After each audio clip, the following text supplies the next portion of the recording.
COVID-19 and the Olympics be damned, New Japan Pro Wrestling just had their latest big show, Wrestle Grand Slam, in the Tokyo Dome.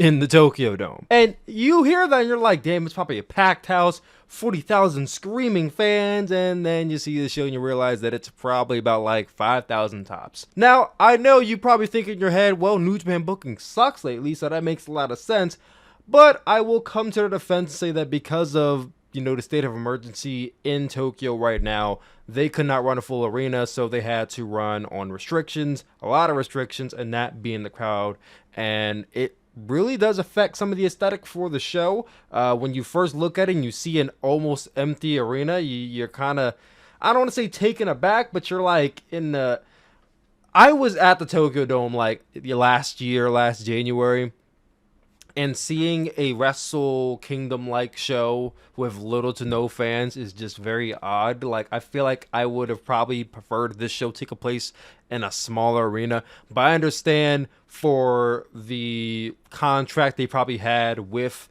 the Tokyo Dome or wherever, they had to run that show. They really probably didn't have a choice but to run that show. That is like maybe something initially I would have to say going into this review, or if you're watching the show, you may be a bit like weirded out by. But outside of that, they ran the show, and let's talk about it.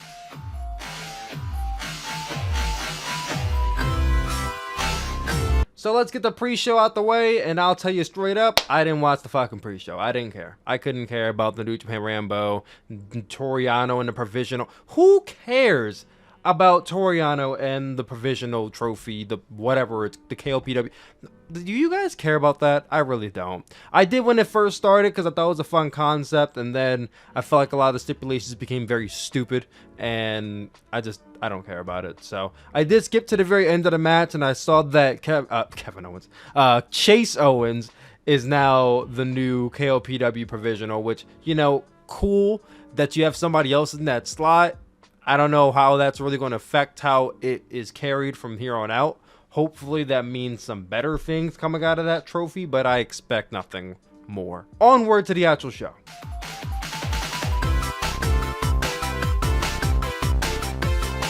I thoroughly enjoyed the story of this match, being that it's almost a tie-in from previous matches they had, where El Phantasmo has been cheating throughout, well, suspected that he's been cheating throughout his matches, having some type of device in his boot, and he's been using it to do super kicks and, make it more effective and possibly knock out his opponents. So throughout this match, you had Taguchi trying to reveal the boot, try to take it off. Commentators did a great job of highlighting this and making it feel important. And I actually watched English commentary for this show, and I feel like I had to because I haven't watched New Japan in months. But yeah, I thought they told a really great story, and it's a very unique one. And I feel like for that matter, it has to be credited, because how many times we hear or see about, oh, limb targeting, oh, this person has this. Like, I feel like having this device be in the boot that helps the opponent win, but we don't know if it's actually there. It's speculation, and the whole focal point of the match is he going to hit a super kick? Is he not going to super kick?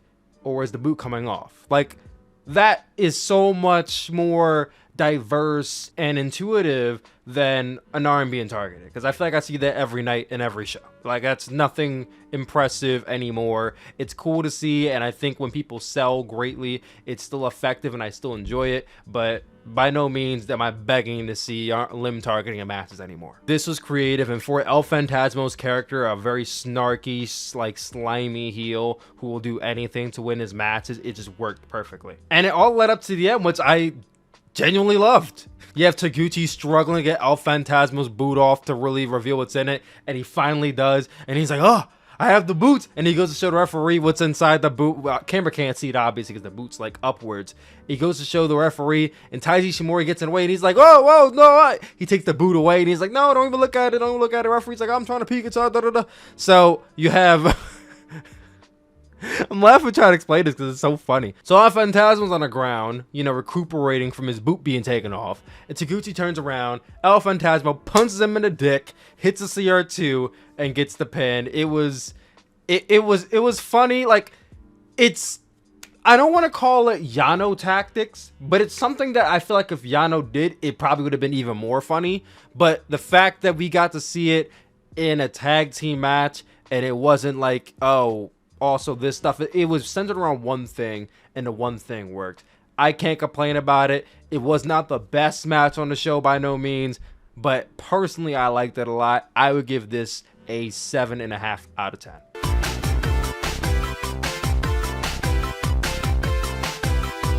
So after I just got finished talking about how, you know, limb targeting is often seen on at least once on every show and how I'm not impressed by it anymore, we got limb targeting for you in this next match. Robbie Eagles and El Desperado, I thought they had a really good match, and they obviously did targeting the leg. Now, here's the interesting part about this, is that El Desperado, he initially was targeting Robbie Eagles' right knee, the knee with the, you know, target on it, which I thought was actually really ironic. He was targeting that right knee, and it made sense because El Desperado's signature move is whatever it's called in Spanish, which is basically the Brock Lock, which we see him do on Hiromu Takahashi in plenty of feuds, plenty of matches. It makes sense for him to target the leg.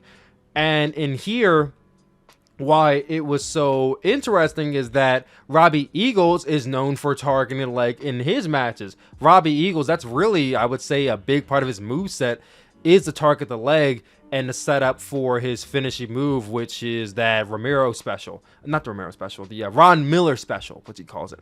So in here, you have Robbie Eagles getting his leg targeted, and then once you get to Act 2, it kind of gets reversed, and as soon as the shift happens, Robbie Eagles starts targeting Despy's leg. So now you have both been kind of hobbling, and it could have gone one of two ways. It could have gone with A, where Robbie Eagles kind of forgets his leg is hurt and just starts targeting Desperado, and it detracts away from the initial act. Or B, which happened, and I'm glad it happened, is that though Robbie Eagles was really honing in on beating down and wearing down Desperado's knee, he still remembered that, oh, my leg hurts, and he's hobbling, he can't walk, you know, he's struggling to keep this move locked in. And when he walks in the Ron Miller special, which is a lucky 13, I can't show you the clip because TBSI will strike down my channel. We're actually coming up on a 1-year anniversary since my channel has been taken down. Been back up for like, 7 months, but y'all remember what happened. I'm not gonna go over it again. But Corey Graves' old finishing move, the Lucky 13, is basically the Ron Miller special, and that move takes your own legs to inflict damage on the opponent's legs, similar to a figure 4 leg lock. So when he applies the Ron Miller special, and Robbie Eagles also is in pain, he's constantly reminding the viewer that even though he is a danger, he's in danger too. So it's almost like a 50-50. It can go either way. You don't know who's going to get the upper hand. Whoever does, it matters. It's going to count. It's going to work. And towards the end, it really was Robbie Eagles on offense for a lot of it and Desperado on defense. Robbie Eagles locks in the Ron Miller special for like a second time, and Despy gets out of it. He beats him down some more. He ends up hitting his signature 450 off the top rope onto the knee of Desperado and locked in the Ron Miller special again. And Desperado struggling, and sadly, he succumbs to his injuries and he taps out. And Robbie Eagles is your new IWGP Junior Heavyweight Champion. I said sadly, depending on if you're a Despy fan or not. I'm a Despy fan, so I was a little upset about it. I kind of sort of wanted him to hold on for it a bit longer. But hey, I like Robbie Eagles. He's cool with me. He's invited to the cookout. I got no issues with the man. He's been doing a lot of good work in New Japan for some time now. I believe he first came in New Japan in I want to say either late 2018 or early 2019 when he was teaming up with Will Ospreay and Chaos. So he's been there for a while. He just got back from Australia. They're having their thing with COVID going on. And now he's a junior heavyweight champion. This is interesting because now you have a new direction going into the junior heavyweight division. I forgot to say earlier in the show, we did have the return of Hiromu Takahashi, who did confirm that he is ready to go for in-ring competition and that he's going to challenge the winner of this match. Robbie Eagles won, so now Hiromu's going to challenge Robbie Eagles. My only nitpick is that I would have preferred if Hiromu just went to the heavyweight division. Like, I love Hiromu to death, and he's a phenomenal wrestler, and he is the ace of the junior division, but he's been in the junior division for like going on 5 years now, and I feel like he's already peaked. Like, he's been the junior heavyweight champion 4 or 5 times already. He's already had top feuds. He's already been to Tokyo Dome defending the championship, winning the championship. Like, he's already faced off against Liger in the Dome. Like, there's not much else for him to do. So it seems like, why is he still competing for this championship? It just feels like a never-ending purgatory for him right now, and I feel like he's capable of so much more. And I'm not trying to make it seem like I'm putting down your junior heavyweight division as much as New Japan does, believe it or not, but I feel like he's above it now. He's already done everything there is to do in that division. Subside, main event, Wrestle Kingdom, which I'll be honest, it's never going to happen as a junior heavyweight champion. So he might as well just go to the heavyweight division. Like, I don't know what New Japan... I mean, I understand why he's there, but I think it's honestly, there's no reason for him to be there anymore. He should just move on. Will Ospreay went into G1 Climax 29 as a junior heavyweight champion. So if that's where they're heading, then cool. But the G1's in 2 months. So if you're having Hiromu walk in as a junior heavyweight champion, then Robbie Eagles only gets a 1-month reign. And I feel like that's kind of unfair to give him a 1-month reign. I don't know how they're going to pull it off, but I'm ready for him to move on. That's all I know. This match alone, though, really good. I enjoyed it. I would also give this 7.5 out of 10.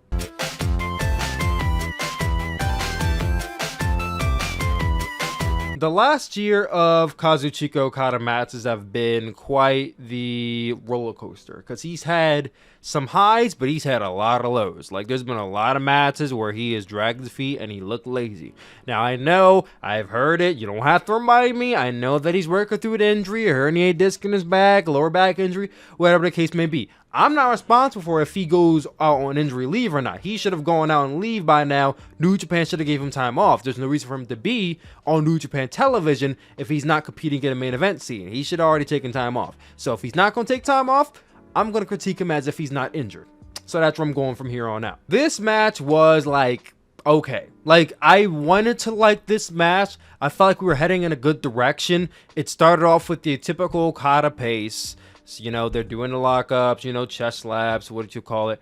But Jeff Cobb's incorporation of strength and power made for a different feel to those opening 10 minutes that you usually don't get in an Okada match against another Japanese wrestler. So it felt different, but it wasn't like super different. You know what I mean? Like, it was enough for you to be like, okay, cool. Jeff Cobb obviously was throwing Okada around in this match. I mean, not Brock Lesnar flinging people and shit, but, you know, he had his times where he was suplexing Okada and tossing him, and Okada had his comeback. And this was where I say this match was kind of odd, because it's like I've watched so many Okada matches that I know how his matches are mapped out and formulated, and here it's like I saw Act 1, but then Act 2 was a skip. Like, they just went straight from the typical feel each other out right into like the end of the match, and I was like, this where's the build up to the end? Like, I felt like the end kind of just started,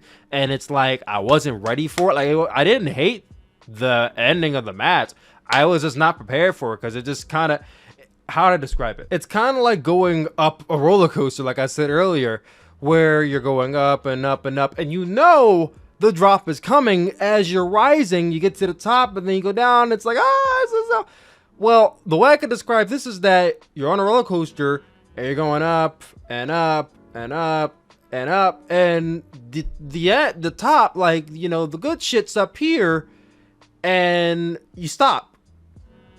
And then you just shoot up, and it's like, what the fuck? Well, you just like, what? Why'd I go fast all of a sudden? You know, the trading finishers, Rainmaker counters, Tour of the Island counters. Then we get to the end. So Okada tries for the Rainmaker, he ducks. Then Jeff Cobb tries to Tour of the Islands, he ducks. Rainmaker, he ducks. Jeff Cobb throws Okada over his head, or no, Okada throws Cobb over his head and kneels down and locks him in that, like, that cradle type pin, and gets the 3 count. And I was like, like, I've seen Okada do this finish before. It's not foreign. It's not like never seen before. He's done this in this match with Chris Jericho at the May in 2019. He's done this, I believe, maybe earlier this year or late last year. He's done this finish. Like, it's not the first time, but when it happens, it's like that felt kind of anticlimactic. Like, the finish just felt very anticlimactic for how the match was even going, and I felt like just the way it bundled up and in a nutshell, it was a weird match. I can't honestly say I enjoyed it all that much. I think at its best, it's a 6.5, but me personally, I'm gonna say it's a 6 out of 10.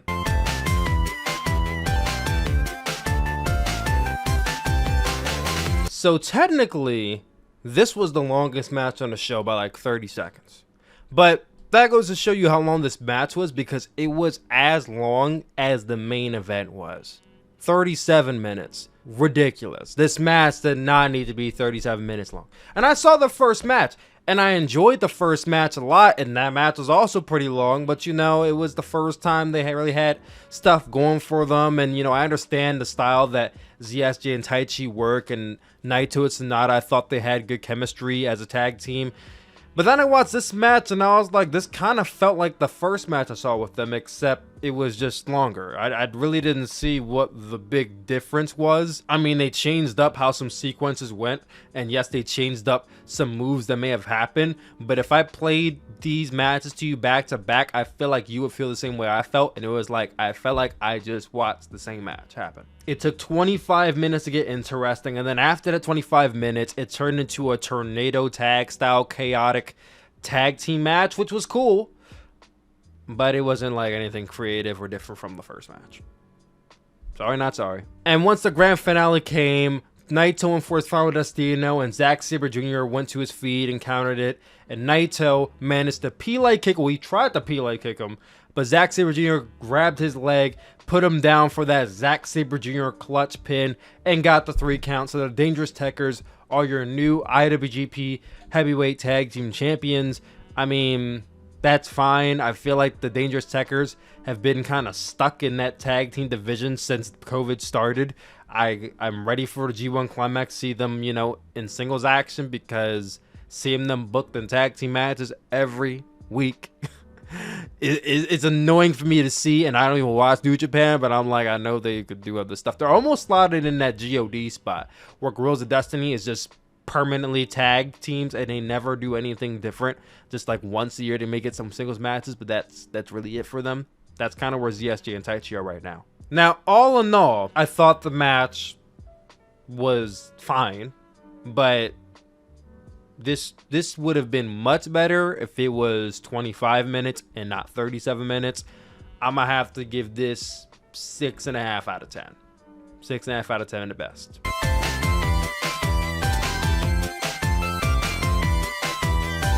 Now, this match was as long as the previous match, but it was far better. Shingo Takagi and Hiroshi Tanahashi had a match earlier this year at New Beginning in Hiroshima, which was a match of the year candidate. It was an outstanding match, and I didn't think anything less would come of their second encounter. Now, pay in mind the fact that Kota Ibushi was originally slotted to be in the spot that Hiroshi Tanahashi was in, but due to having pneumonia, which I hope he recovers, he was taken out last second. Like, literally, he was taken out of the match yesterday, and last minute, Tanahashi went in here. And the fact that they had basically maybe less than 24 hours to really map out how this is going to go, and they made a amazing match out of it, just shows you testament to just how awesome and incredible both of these men are at what they do. I think everything you would expect and want out of a Tokyo Dome main event was in here, especially having Tanahashi, who has that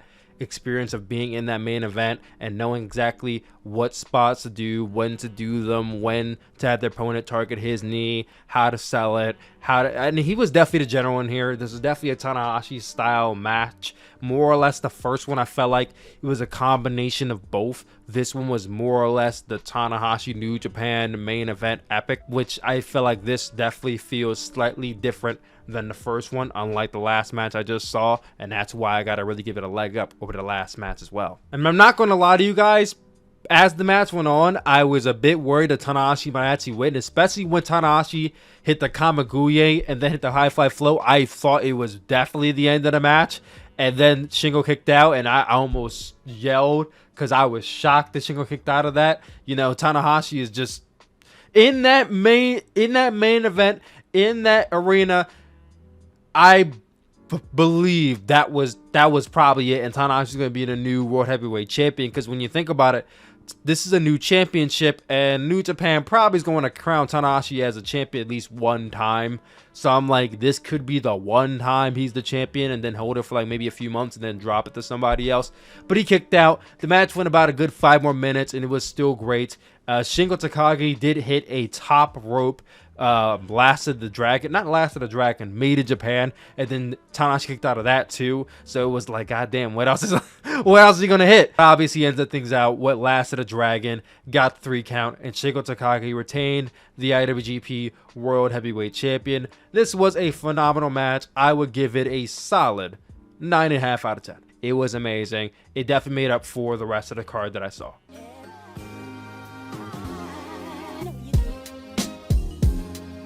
After the match, Shingo was celebrating, and we saw Evil appear on the Titantron, and he was saying that he's next, and then he's basically Goldberg now, apparently.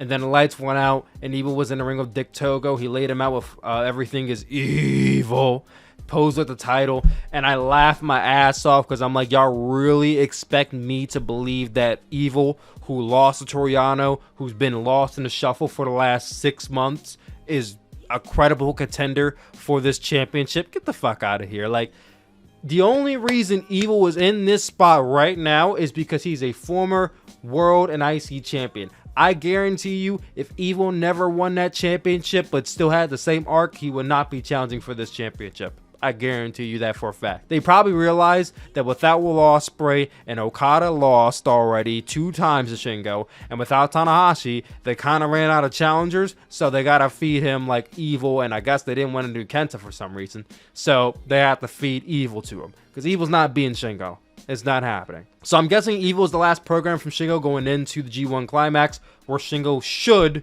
be walking in as the world champion and should be walking into Wrestle Kingdom 16 as the world heavyweight champion as well. On a real note, I would say this is a good show. I thoroughly enjoyed the opening match. I enjoyed the match that followed Robbie Eagles and El Desperado. Okada and Jeff Cobb, I didn't really care for it. And then the co-main event, I definitely did not like that match. But the main event came through. It was a phenomenal way to end out this show. And with the main event and the first 2 matches being the best, I think those 2 bad eggs, it shouldn't ruin the entire show.